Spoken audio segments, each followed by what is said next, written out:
Inside this piece of amber, smaller than your thumbnail, scientists trapped a bubble of air, 20 million years old, older than the first human ancestor walked upright, older than the first ape. When they opened it, they found something that shouldn't exist. Inside this piece of amber, smaller than your thumbnail, scientists trapped a bubble of air, 20 million years old, older than the first human ancestor walked upright, older than the first ape. When they opened it, they found something that shouldn't exist. But first, understand the scale of what we're holding. 20 million years. That's not a long time in Earth's history. That's not even a blink.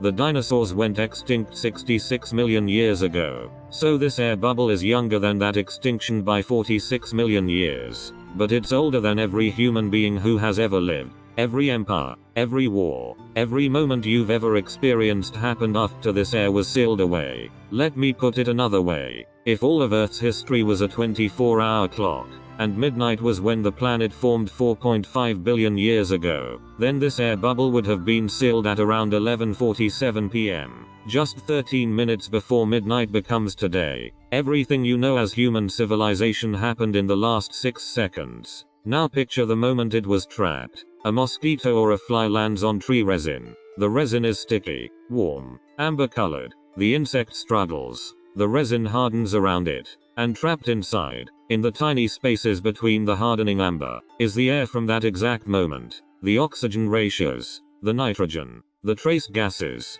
everything, sealed, untouched, for 20 million years. When paleontologists discovered this, they didn't just see an old air bubble. They saw a time capsule of Earth's atmosphere. They saw the chance to taste the air that dinosaur descendants were breathing millions of years before humans existed. Here's what they found that broke everything. The oxygen level in that bubble, 32%. Today, Earth's atmosphere is 21% oxygen, which means the air your lungs are pulling in right now is thinner, less oxygen rich, than the air that was sealed in amber 20 million years ago. The world was more alive then, more combustible. Fires burned hotter. Animals could grow larger because the air could support bigger bodies. Insects were enormous. Dragonflies had wingspans wider than your hand. A cockroach the size of your fist was normal. But here's the part that changes everything. We don't actually know why oxygen levels dropped so dramatically. We have theories. The breakup of supercontinents,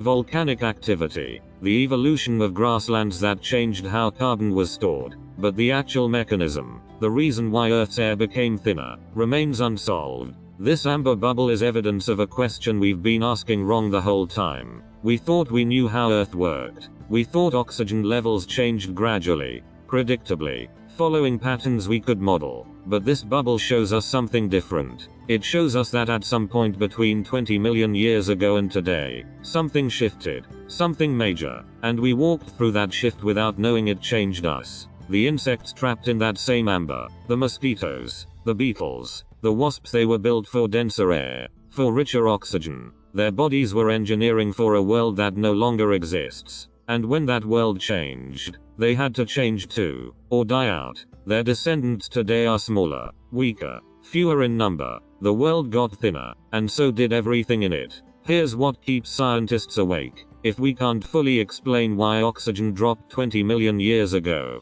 how confident can we be that we understand what's happening to our atmosphere right now? We're actively changing the composition of air. We're increasing carbon dioxide. We're altering nitrogen cycles. We're doing to the atmosphere in 2 centuries what Earth took millions of years to do naturally. And we don't have a complete model of how the system works. The amber bubble is a mirror. It shows us that atmospheric change is real. It's radical. It happens. It shapes everything. The insects inside it lived in a world they were perfectly adapted for. And then the world changed. Not overnight, but inevitably. And they were not given a choice about whether to adapt. We are not insects. We are far more adaptable. But we are also far less resilient in ways we don't fully understand. We depend on systems we've never fully mapped. We breathe air we've never fully understood the chemistry of. We live in a world that is vastly more complex and fragile than we admit. And somewhere in that amber, sealed away for 20 million years, is the evidence of a world that was alive in ways we can barely comprehend now. A world that was thicker with life, richer with oxygen, Stranger with giants. All of it ended not with a bang, but with a slow, inexorable shift in the air itself.